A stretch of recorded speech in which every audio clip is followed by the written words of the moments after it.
क्या आपने कभी सोचा है कि कोई इंसान हजारों सालों से इस धरती पर भटक रहा हो? न उसे मौत आती है न बुढ़ापा। उसने रामायण देखी, उसने महाभारत का महासंग्राम देखा, और आज वो आपके और मेरे बीच खड़ा है। अक्षत गुप्ता की best selling series the hidden Hindu के पहले भाग ने हमें हिला कर रख दिया था, लेकिन पार्ट 2? दोस्तों, ये सिर्फ एक कहानी नहीं है, ये समय के उस पार की यात्रा है जहां विज्ञान और सनातन धर्म की सीमाएं आपस में मिल जाती हैं। आज हम ओम शास्त्री के उन राजों को खोलेंगे जिन्हें सुनकर आपके रोंगटे खड़े हो जाएंगे। अगर आप खुद को एक सच्चा खोजी मानते हैं तो इस वीडियो को अंत तक देखिएगा, क्योंकि वीडियो के आखिर में मैं आपको एक ऐसा सच बताऊंगा जो आपकी सोचने की क्षमता बदल देगा। चलिए शुरू करते हैं द हिडन हिंदू पार्ट 2 का ये रोमांचक सफर। कहानी वहीं से शुरू होती है जहां पिछला हिस्सा खत्म हुआ था। ओम शास्त्री एक ऐसा शख्स जो दावा करता है कि उसने हर युग देखा है, लेकिन क्या वो सच बोल रहा है? LSD परिमल और बाकी की टीम एक ऐसी खोज पर निकल चुके हैं जो इंसानी समझ से परे है। इस भाग में मोटिवेशन इस बात का है कि सत्य को दबाया जा सकता है लेकिन मिटाया नहीं जा सकता। ओम शास्त्री का किरदार हमें सिखाता है कि धैर्य की शक्ति क्या होती है।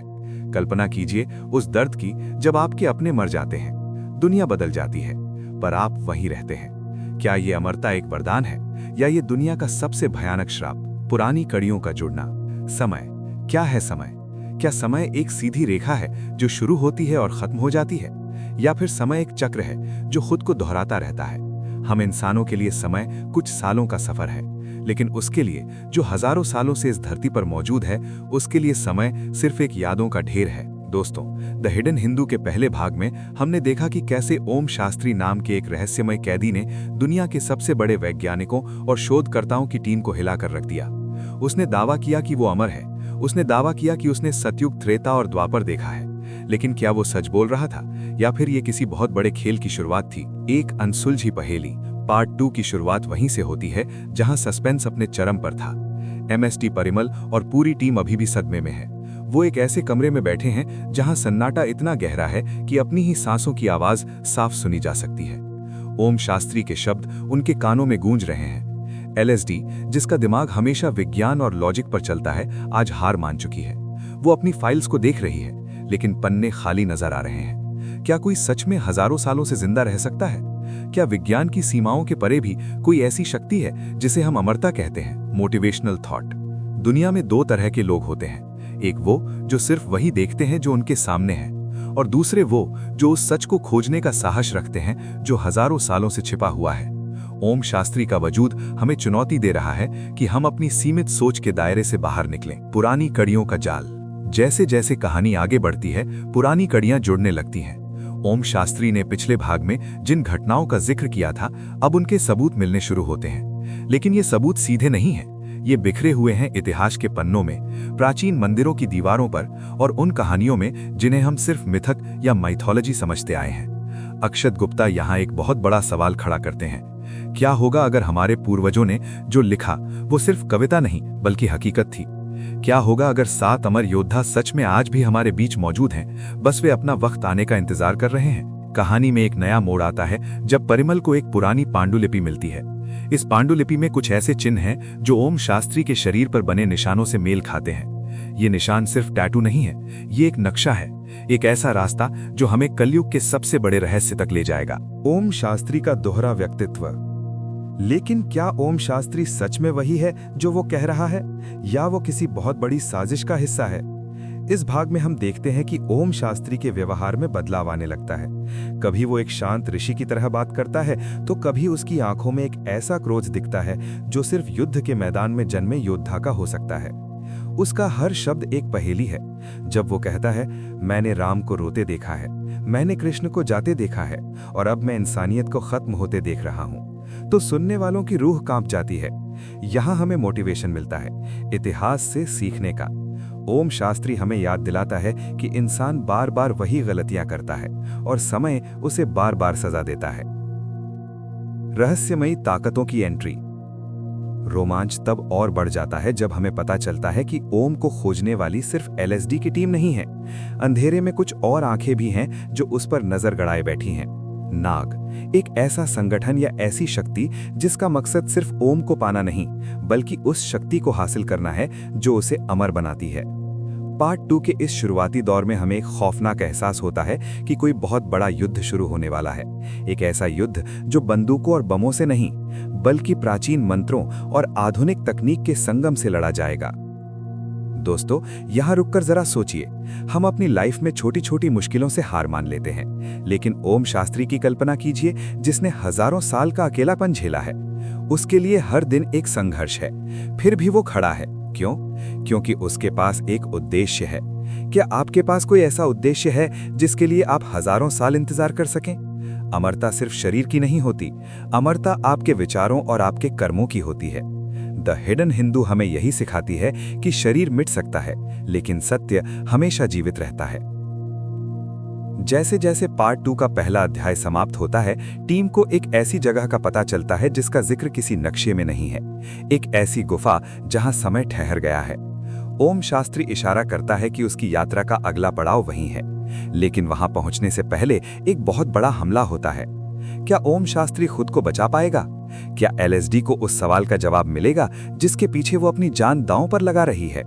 और सबसे बड़ा सवाल, कौन है वो साया जो ओम शास्त्री का पीछा कर रहा है? ठहरिए, कहानी अभी खत्म नहीं हुई है, ये तो सिर्फ शुरुआत है। अगले भाग में हम जानेंगे उस नाग के रहस्य के बारे में जो ओम शास्त्री की अमरता का अंत करना चाहता है। अगर आप जानना चाहते हैं कि आगे क्या हुआ, तो हमारे साथ बने रहें। दोस्तों, ये था द हिडन हिंदू पार्ट 2 का पहला रोमांचक हिस्सा। अगर आपको ओम शास्त्री की ये रहस्यमयी दुनिया पसंद आ रही है, तो इस वीडियो को लाइक करें और कमेंट में लिखें जय सनातन, या अपनी राय दें कि आपको क्या लगता है, ओम शास्त्री का असली सच क्या है। चैनल को सब्सक्राइब करना ना भूलें, क्योंकि अगले भाग में रोमांच इससे भी 10 गुना बढ़ने वाला है। मिलते हैं अगले एपिसोड में, जहां राज गहराएगा और खतरा बढ़ेगा। पार्ट 2 में रोमांच तब बढ़ता है जब हमें पता चलता है कि ओम अकेला नहीं है।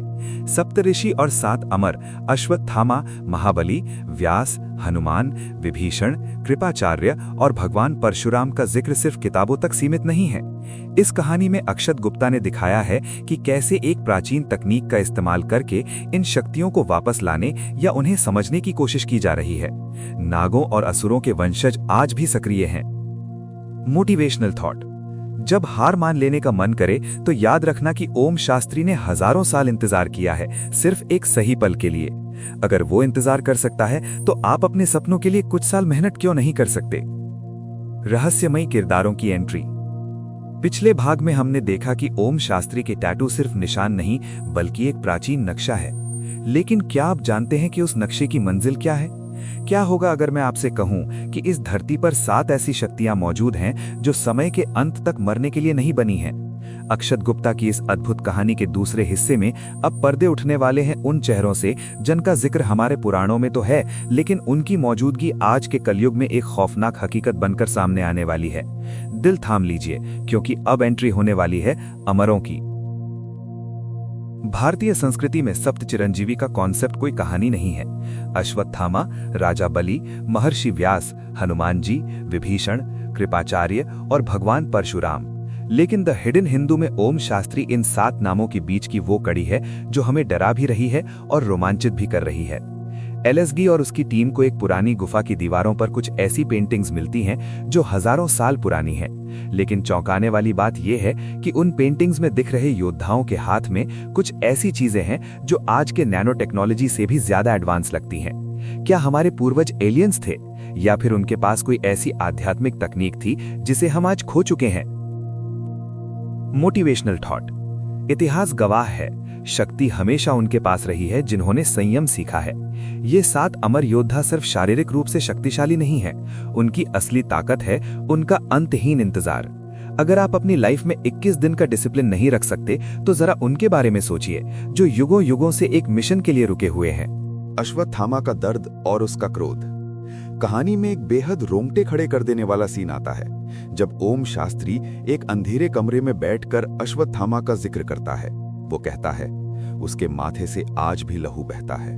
वो किसी मंदिर के पास भटक रहा है, या शायद वो इसी कमरे में हमारे साथ खड़ा है। परिमल की रूह कांप जाती है। क्या ओम शास्त्री खुद ही अश्वत्थामा है, या वो उसका मार्गदर्शक है? इस भाग में लेखक ने अश्वत्थामा के किरदार को जिस तरह से पेश किया है, वो आपको ये सोचने पर मजबूर कर देगा कि क्या अमरता वाकई एक वरदान है। जरा सोचिए, एक ऐसा घाव जो कभी नहीं भरता, एक ऐसी मौत जो कभी नहीं आती।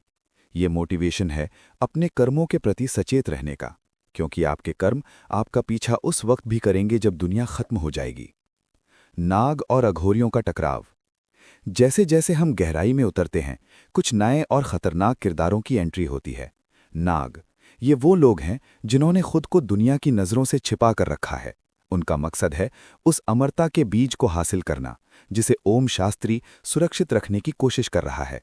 दूसरी तरफ है रहस्यमयी अघोरी, जिनका इस कहानी में एक बहुत बड़ा और गुप्त रोल है। अघोरियों को अक्सर हम शमशानों में देखते हैं, लेकिन इस किताब में उन्हें समय के रक्षक के रूप में दिखाया गया है। अघोरी और नागों के बीच का वो सीन जहां मंत्रों की शक्ति और जहरीली चालों का मुकाबला होता है, आपको वीडियो से हटने नहीं देगा। यहां रोमांच अपनी चरम सीमा पर है। ये किसी हॉलीवुड की मार्वल फिल्म से कम नहीं है, बल्कि ये उससे कहीं ज्यादा गहरा और भारतीय संस्कृति से जुड़ा हुआ है। विज्ञान और आध्यात्म का महासंग्राम। LSD, जो एक साइंटिस्ट है, वो ओम शास्त्री के दावों को लैब में टेस्ट करना चाहती है। वो उसके DNA की जांच करती है और जो रिपोर्ट सामने आती है वो पूरी दुनिया के मेडिकल साइंस को चुनौती दे देती है। ओम के सेल्स मर नहीं रहे हैं, बल्कि वे खुद को रीजेनरेट कर रहे हैं, ठीक वैसे ही जैसे किसी प्राचीन देवता के शरीर में होता होगा। यहाँ हमें एक बहुत बड़ा मोटिवेशन मिलता है। विज्ञान हमें कैसे जीना है ये सिखाता है, लेकिन हमारा अध्यात्म हमें क्यों जीना है ये बताता है। जब ये दोनों मिल जाते हैं तो जन्म होता है एक ऐसी शक्ति का जो ब्रह्मांड को हिला सकती है। हनुमान जी का गुप्त संदेश। पार्ट 2 के इस हिस्से में एक ऐसा मोड़ आता है जहां गंधमादन पर्वत का जिक्र होता है, वही जगह जहां माना जाता है कि हनुमान जी आज भी निवास करते हैं। ओम शास्त्री कुछ ऐसे शब्दों का उच्चारण करता है जो किसी साधारण मनुष्य की बस की बात नहीं। वो कहता है कि अमरों का काम दुनिया पर राज करना नहीं, बल्कि धर्म की रक्षा के लिए उस सही समय का इंतजार करना है जब कल्कि का अवतार होगा। ये सुनकर दर्शकों के मन में एक ही सवाल उठता है, क्या ओम शास्त्री हमें कल्कि अवतार के करीब ले जा रहा है? दर्शकों के लिए सस्पेंस हुक। लेकिन रुकिए, असली ट्विस्ट तो अभी आना बाकी है। जैसे ही LSD और ओम शास्त्री उस प्राचीन गुफा के द्वार पर पहुंचते हैं, उन्हें पता चलता है कि वहां उनसे पहले कोई और पहुंच चुका है। एक ऐसा शख्स जिसके बारे में किसी ने सपने में भी नहीं सोचा था। वो शख्स कौन है? क्या वो कोई और अमर योद्धा है, या फिर वो ओम शास्त्री का सबसे बड़ा दुश्मन है जिसने हजारों सालों से अपना भेष बदलकर उसका पीछा किया है? उसकी आंखें आग की तरह जल रही हैं और उसके हाथ में एक ऐसी चीज है जो दुनिया को पल भर में राख कर सकती है। दोस्तों, द हिडन हिंदू पार्ट 2 का ये हिस्सा हमें सिखाता है कि हमारे आसपास की दुनिया उतनी सरल नहीं है जितनी हमें दिखती है। हमारे बीच ऐसे लोग हो सकते हैं जो इतिहास के पन्नों से निकल कर आए हों। ओम शास्त्री की ये लड़ाई सिर्फ उसकी नहीं है, ये सत्य और असत्य के बीच का वो महायुद्ध है जो हर युग में लड़ा गया है। अगर आपको लगता है कि आप अकेले हैं, तो याद रखिए, अमर योद्धा भी अकेले ही लड़ रहे हैं, लेकिन वे कभी हार नहीं मानते। अगले एपिसोड में हम देखेंगे उस महायुद्ध की शुरुआत, जहां ओम शास्त्री की असली पहचान दुनिया के सामने आएगी। क्या वो वाकई एक रक्षक है या वो विनाश का दूसरा नाम है? अगर आप इस कहानी का अगला भाग सबसे पहले देखना चाहते हैं तो अभी इस चैनल को सब्सक्राइब करें और बेल आइकन दबा दें। और हाँ, कमेंट्स में लिखकर बताइए कि सप्त चिरंजीवियों में से आपका सबसे पसंदीदा योद्धा कौन है। जय श्री राम। जैसे जैसे हम कहानी के बीच में पहुंचते हैं, खतरा बढ़ जाता है।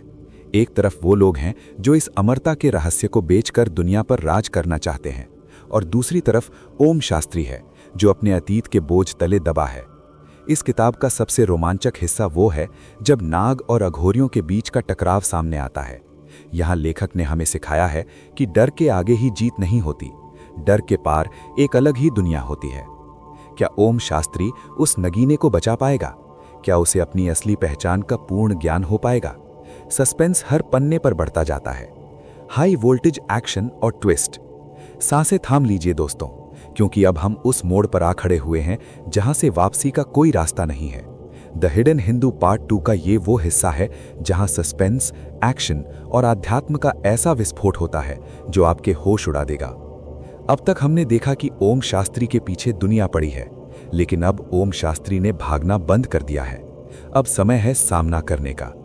आज के इस वीडियो में हम उस क्लाइमैक्स की बात करेंगे जिसे सुनकर आपकी रूह कांप जाएगी। क्या ओम शास्त्री ही वो रक्षक है जिसका इंतजार सदियों से हो रहा है, या वो खुद विनाश का दूसरा नाम है? कालकोठरी और नागों का हमला।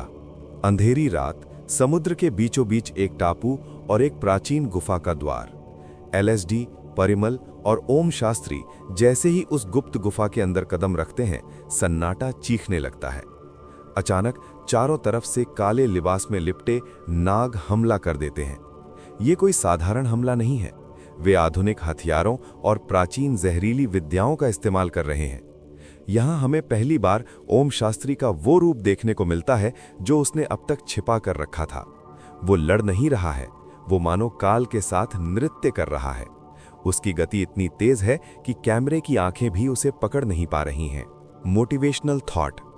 जब मुसीबतें आपको चारों तरफ से घेर लें तो याद रखिएगा कि शेर तभी सबसे खतरनाक होता है जब वो घायल होता है। ओम शास्त्री का ये रूप हमें सिखाता है कि शांत रहने का मतलब कमजोर होना नहीं होता। शांत समुद्र के नीचे ही सबसे बड़ा तूफान छिपा होता है। अघोरियों का तांडव। लेकिन तभी गुफा की छतों से राख गिरने लगती है। ढोल और नगाड़ों की एक ऐसी आवाज गूंजती है जो जमीन को हिला देती है। अघोरियों की एंट्री होती है।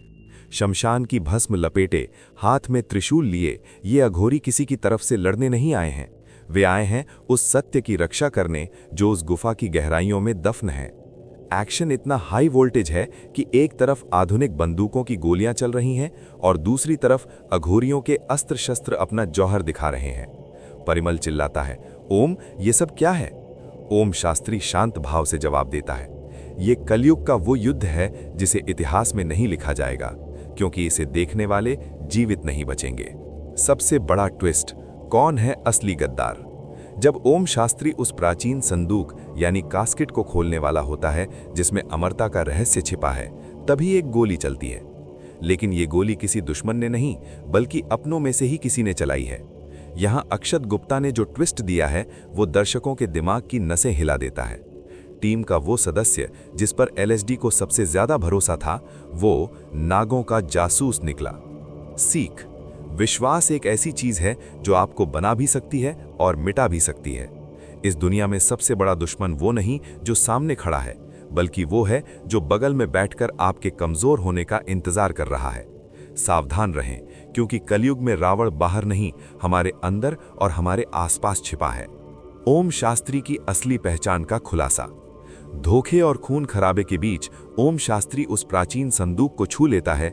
जैसे ही उसका हाथ उस प्राचीन धातु से टकराता है, गुफा में एक दिव्य प्रकाश फैलता है। ओम की आंखों का रंग बदल जाता है, उसके शरीर के टैटू चमकने लगते हैं और हवा में एक ऐसी शक्ति महसूस होती है मानो स्वयं काल वहां उपस्थित हो। एलएसडी चिल्लाती है, तुम कौन हो ओम? तुम क्या हो? ओम शास्त्री की आवाज अब बदल चुकी है। वो कहता है, मैं सिर्फ एक याद हूं। मैं वो अंत हूं जिसकी शुरुआत तुम देख रहे हो। मैं वो हूं जिसने समुद्र मंथन के विष को भी देखा है और कुरुक्षेत्र की धूल को भी। क्या ओम शास्त्री वाकई भगवान शिव का कोई अंश है, या वो कलयुग का वो पहला योद्धा है जिसे कल्कि के आने का रास्ता साफ करना है? रोमांच अपने चरम पर है। मौत से बड़ा मोटिवेशन। गुफा टूटने लगती है, पत्थर गिर रहे हैं, चारों तरफ चीख पुकार मची है। नाग और अघोरी आपस में भिड़े हुए हैं। ऐसे माहौल में भी ओम शास्त्री के चेहरे पर एक अजीब सी शांति है। ये दृश्य हमें जीवन का सबसे बड़ा सबक देता है। जब पूरी दुनिया आपके खिलाफ हो, जब मौत आपके सामने खड़ी हो, तब भी आपका आत्मविश्वास आपकी सबसे बड़ी जीत है। हार वो नहीं जो मैदान छोड़ दे, हार वो है जो मन से हार मान ले। ओम शास्त्री का किरदार चीख चीख कर कह रहा है, खड़े रहो, लड़ो, क्योंकि तुम सिर्फ मांस का लोथड़ा नहीं, तुम उस ईश्वर का अंश हो जो कभी नहीं मरता। द एंड, सस्पेंस का महासागर। पार्ट 2 का अंत एक ऐसी जगह होता है जहां दर्शक अपना सिर पकड़ लेंगे। ओम शास्त्री उस गद्दार को माफ कर देता है और उसे एक ऐसी बात कहता है जो हम सब के लिए एक पहेली बन जाती है। वो कहता है, तुमने जो देखा है वो सिर्फ आधा सच है। असली खेल तो अब शुरू होगा जब सातों अमर एक साथ एक ही जगह पर इकट्ठा होंगे। 7 अमर एक साथ? क्या इसका मतलब है कि पार्ट 3 में हमें हनुमान जी, अश्वत्थामा और परशुराम जी का मिलन देखने को मिलेगा? ओम शास्त्री गुफा के मलबे में गायब हो जाता है। पीछे छोड़ जाता है सिर्फ एक नाम, नागेंद्र। कौन है ये नागेंद्र? क्या ये वही शख्स है जो इस पूरी कहानी का मास्टरमाइंड है, या ये कोई ऐसी शक्ति है जो देवताओं को भी चुनौती दे सकती है? दोस्तों, द हिडन हिंदू पार्ट 2 हमें सिर्फ मनोरंजन नहीं देती, बल्कि हमारे गौरवशाली इतिहास की ओर मुड़ने का संकेत देती है। ये बताती है कि हमारे पूर्वज विज्ञान में हमसे कहीं आगे थे। अगर आप अपनी जड़ों को भूल जाएंगे तो आप उस पेड़ की तरह होंगे जो पहली आंधी में गिर जाता है। ओम शास्त्री की ताकत उसकी मांसपेशियां नहीं, उसका ज्ञान और उसका विश्वास है। यही मोटिवेशन आपको अपने जीवन में अपनाना है। गहरा संदेश और आध्यात्मिक जुड़ाव। दोस्तों, अब तक हमने द हिडन हिंदू पार्ट 2 के रोमांच, इसके एक्शन और इसके रहस्यों को देखा। हमने देखा कि कैसे ओम शास्त्री समय की सीमाओं को लांघ कर खड़ा है। लेकिन क्या आपने कभी खुद से ये सवाल पूछा है कि अक्षत गुप्ता ने ये कहानी क्यों लिखी? क्या ये सिर्फ एक काल्पनिक फिक्शन है, या फिर इसके पीछे कोई ऐसा संदेश छिपा है जो आपके और मेरे जीवन को बदल सकता है? अमरता का असली अर्थ। हम अक्सर सोचते हैं कि अमर होने का मतलब है कभी न मरने वाला शरीर, लेकिन इस कहानी की गहराई हमें कुछ और ही बताती है। ओम शास्त्री का किरदार हमें सिखाता है कि अमर शरीर नहीं, बल्कि अमर कर्म होते हैं। हजारों सालों का इंतजार, अपनों को खोने का दर्द और फिर भी अपने धर्म पर अडिग रहना, क्या ये आसान है? हम तो एक दिन की असफलता से टूट जाते हैं, एक छोटी सी हार हमें डिप्रेशन में डाल देती है। ओम शास्त्री हमें मोटिवेट करता है कि वक्त चाहे कितना भी बुरा क्यों ना हो, अगर आपका उद्देश्य महान है तो समय भी आपका कुछ नहीं बिगाड़ सकता। गहरा संदेश। आपकी पहचान आपके नाम या आपके चेहरे से नहीं, बल्कि आपके उन कार्यों से होती है जो आपके जाने के बाद भी इस दुनिया में जीवित रहेंगे। यही असली अमरता है। विज्ञान और सनातन का संगम। इस किताब का एक बहुत बड़ा हिस्सा विज्ञान और आध्यात्म के टकराव और मेल पर आधारित है। एलएसडी का किरदार हमारे आज के युवा वर्ग को दर्शाता है, जो हर चीज का सबूत मांगता है, और ओम शास्त्री उस प्राचीन ज्ञान का प्रतीक है जिसे विज्ञान अभी तक पूरी तरह समझ नहीं पाया है। हमें ये समझना होगा कि सनातन धर्म सिर्फ पूजा पाठ नहीं है, ये एक परम विज्ञान है। हमारे पूर्वजों ने हजारों साल पहले उन नक्षत्रों, उन धातुओं और उस मानव शरीर की ऊर्जा के बारे में बता दिया था, जिसे आज मॉडर्न साइंस फिर से खोज रहा है। Motivational thought.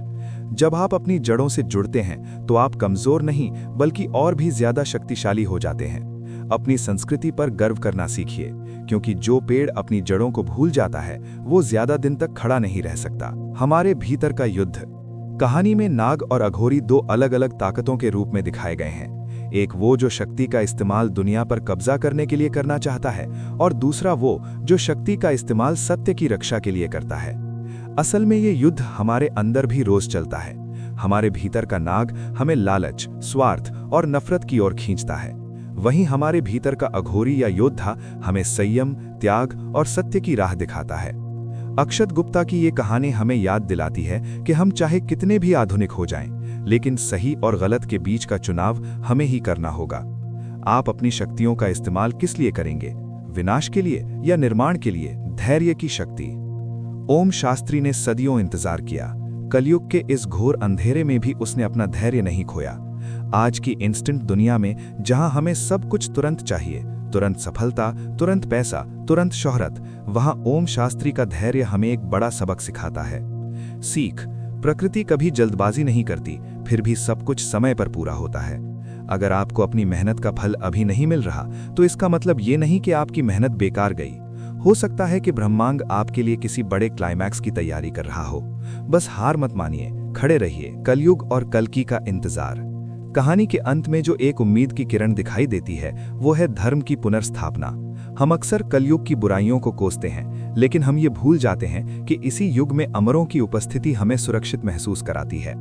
ये कहानी हमें आध्यात्मिक रूप से जोड़ती है, उस विश्वास से कि अधर्म चाहे कितना भी बलवान क्यों ना हो जाए, धर्म का एक छोटा सा दिया पूरे अंधेरे को खत्म करने के लिए काफी है। आप वो दिया बनिए, अपने ज्ञान, अपने आचरण और अपनी मानवता से इस कलयुग में भी सतयुग की नींव रखिए। मेरे प्यारे दर्शकों, द हिडन हिंदू पार्ट 2 सिर्फ एक ऑडियो बुक या कहानी नहीं, ये एक आवाज है उन महान योद्धाओं की जिन्हें हमने भुला दिया। ये एक याद है उस गौरवशाली अतीत की जो हमारे खून में है। जब आप आज रात सोएं तो सोचिएगा कि क्या आपके भीतर भी कोई अमर योद्धा छिपा है? क्या आप भी किसी ऐसे सच की तलाश में हैं जो आपको साधारण से असाधारण बना दे? ओम शास्त्री की यात्रा जारी है और उसके साथ आपकी और मेरी यात्रा भी, क्योंकि हम सब हिडन हिंदू हैं। हमारे भीतर वो प्राचीन ज्ञान और वो असीम शक्ति दबी हुई है, बस उसे जगाने की जरूरत है। पार्ट 2 की ये यात्रा यहीं समाप्त होती है, लेकिन ओम शास्त्री का मिशन अभी अधूरा है। अभी 7 अमरों का मिलना बाकी है, अभी कलयुग का सबसे बड़ा युद्ध होना बाकी है, और अभी उस नागेंद्र का चेहरा सामने आना बाकी है जिसने पूरी दुनिया को धोखे में रखा है। अगले वीडियो में हम पार्ट 3 के उन रहस्यों को डिकोड करेंगे जो शायद आपने किताब पढ़ते समय भी मिस कर दिए होंगे। आपको क्या लगता है, क्या अमरता संभव है? कमेंट्स में अपनी राय जरूर दें, और अगर आपको ये वीडियो पसंद आया तो इसे शेयर करें और चैनल को सब्सक्राइब करना ना भूलें, क्योंकि यहाँ कहानियां खत्म नहीं होती, शुरू होती हैं। अतीत के पन्ने, समय की गवाही। क्या आपने कभी सोचा है कि एक ऐसी याददाश्त होना कैसा होता होगा जो कभी धुंधली नहीं होती? हम तो कल क्या खाया था ये भूल जाते हैं, लेकिन जरा ओम शास्त्री के बारे में सोचिए। उसे याद है हजारों साल पहले की वह सुबह जब सूरज की पहली किरण ने कुरुक्षेत्र की धरती को छुआ था। उसे याद है भगवान राम के वनवास जाने का वो सन्नाटा। आज के इस विशेष भाग में हम ओम शास्त्री के उसी अतीत की गहराई में उतरेंगे। ये सिर्फ एक कहानी नहीं, ये समय के पहिए के नीचे दबी हुई वो चीख है जिसे दुनिया ने अनसुना कर दिया है। कलयुग का आगमन और द्वापर का अंत। किताब के इस हिस्से में ओम शास्त्री एक ऐसी याद साझा करता है जो रोंगटे खड़े कर देती है। वो बताता है कि कैसे उसने अपनी आंखों से द्वापर युग को खत्म होते देखा था। वो बताता है कि जब भगवान कृष्ण ने इस धरती को छोड़ा तो हवा में एक अजीब सा भारीपन आ गया था। लोग अचानक ज्यादा स्वार्थी होने लगे थे और प्रकृति ने अपना रंग बदलना शुरू कर दिया था। ओम कहता है, मैंने देखा है कि कैसे एक युग मरता है और दूसरा जन्म लेता है। कलयुग का जन्म किसी उत्सव की तरह नहीं, बल्कि एक श्राप की तरह हुआ था। रोमांचक ट्विस्ट, ओम शास्त्री उस समय कहाँ था? क्या वो किसी युद्ध का हिस्सा था या फिर वो सिर्फ एक मूक दर्शक था? जब वो अश्वत्थामा के उस माथे के घाव का वर्णन करता है तो ऐसा लगता है मानो वो दर्द हमारे अपने माथे पर महसूस हो रहा हो। अमरता एक अंतहीन सजा। अतीत का सबसे दर्दनाक हिस्सा वो है जब ओम अपनी तन्हाई का जिक्र करता है। कल्पना कीजिए, आपने शादियां की, आपके बच्चे हुए, आपके पोते पड़पोते हुए, और आपने उन सबको अपनी आंखों के सामने बूढ़ा होकर मरते देखा, लेकिन आप वैसे के वैसे ही रहे। ओम शास्त्री बताता है कि एक समय ऐसा आया था जब उसने खुद को खत्म करने की कोशिश की थी। उसने ऊंची पहाड़ियों से छलांग लगाई, उसने खुद को आग के हवाले किया, लेकिन समय के क्रूर कानून ने उसे मरने नहीं दिया। यहाँ हमें एक बहुत बड़ा जीवन पाठ मिलता है। हम अक्सर लंबी उम्र की दुआ मांगते हैं, लेकिन क्या हम उस उम्र को सार्थक बनाने का साहस रखते हैं? ओम शास्त्री का अतीत हमें सिखाता है कि जीवन की महानता इस बात में नहीं है कि आप कितने साल जीते हैं, बल्कि इस बात में है कि आप उन सालों में कितने सत्य के करीब रहते हैं। प्राचीन सभ्यताओं का वैभव के फ्लैशबैक्स में हमें प्राचीन भारत की वो झलक मिलती है जो इतिहास की किताबों से गायब है। ओम शास्त्री बताता है कि कैसे हमारे पूर्वज मन की शक्ति से धातुओं को पिघला देते थे, कैसे बिना किसी बिजली के मंदिरों के शिखर रात में चमकते थे। वो उस समय का वर्णन करता है जब इंसान और प्रकृति के बीच एक अटूट रिश्ता था। परिमल और एलएसडी जब ये बातें सुनते हैं तो उन्हें एहसास होता है कि हम जिसे प्रगति कह रहे हैं वो असल में पतन है। हमने मशीनें तो बना ली, लेकिन अपनी आत्मिक शक्ति खो दी। रोमांच। यहाँ एक दृश्य है जहाँ ओम शास्त्री एक गुप्त शहर का जिक्र करता है जो आज भी हिमालय की किसी गुफा के पीछे छिपा हुआ है। एक ऐसा शहर जहाँ समय नहीं बीतता। क्या ये शांबला है या कुछ और? युद्धों की गूंज। अतीत के पन्नों में युद्धों का जिक्र न हो, ऐसा कैसे हो सकता है? ओम शास्त्री ने सिर्फ रामायण या महाभारत नहीं देखी, उसने वो छोटे बड़े हजारों युद्ध देखे हैं जिन्होंने इतिहास की धारा बदल दी। वो बताता है कि कैसे इंसान की सत्ता की भूख ने हमेशा मासूमों का खून बहाया है। वो उस दिव्यास्त्र का वर्णन करता है जिसकी एक चमक हजारों सूर्यों के बराबर थी। आज का परमाणु बम उस प्राचीन तकनीक के सामने एक खिलौने जैसा है। सीख। इतिहास खुद को दोहराता है। ओम शास्त्री का अतीत हमें चेतावनी दे रहा है कि अगर हमने अपनी गलतियों से नहीं सीखा तो कलयुग का अंत भी उतना ही भयानक होगा जितना पिछले युगों का हुआ था। राम राज्य की वो एक याद। ओम शास्त्री की आवाज में एक चमक आ जाती है जब वो त्रेता युग की बात करता है।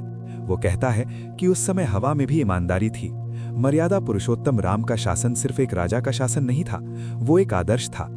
ओम शास्त्री की आंखों में आंसू आ जाते हैं जब वो उस पल को याद करता है जब सरयू नदी के तट पर प्रभु राम ने अपनी लीला समाप्त की थी। वो कहता है, उस दिन पूरी सृष्टि रोई थी और मैं उस भीड़ में खड़ा होकर देख रहा था कि अब दुनिया कभी वैसी नहीं रहेगी।